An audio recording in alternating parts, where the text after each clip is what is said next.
வயல்வெளிகளில் சாமியை தூக்கிக் கொண்டு செல்லும் எல்லை ஓட்ட திருவிழா. கிராமத்திற்குள் வந்த அம்மனுக்கு வீதி முழுவதும் தலைவாழை இலை போட்டு கருவாட்டு குழம்பு, சுட்டை, கொழுக்கட்டை, கீரை, மாவிளக்கு ஆகியவை படைத்து நூற்றுக்கணக்கான பெண்கள் வினோத வழிபாடு நடத்தினர்.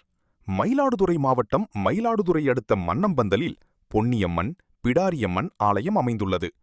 ஆலயத்தின் வைகாசி உற்சவம் காப்பு கட்டுதலுடன் துவங்கி நடைபெற்று வருகிறது.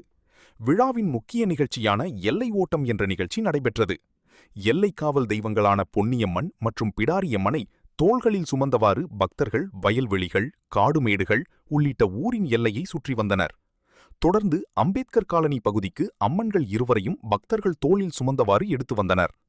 அப்போது தெரு முழுவதும் வாசலில் தலைவாழை இலை போட்டு அம்மனுக்கு பிடித்த மண்பானையில் செய்த கருவாட்டு குழம்பு, முட்டை, முருங்கைக்கீரை, கொழுக்கட்டை ஆகியவற்றை படையலிட்டு மாவிளக்கு, மாவு விளக்கு ஏற்றி சீர்வரிசைகள் வைத்து பொதுமக்கள் வழிபாடு செய்தனர்.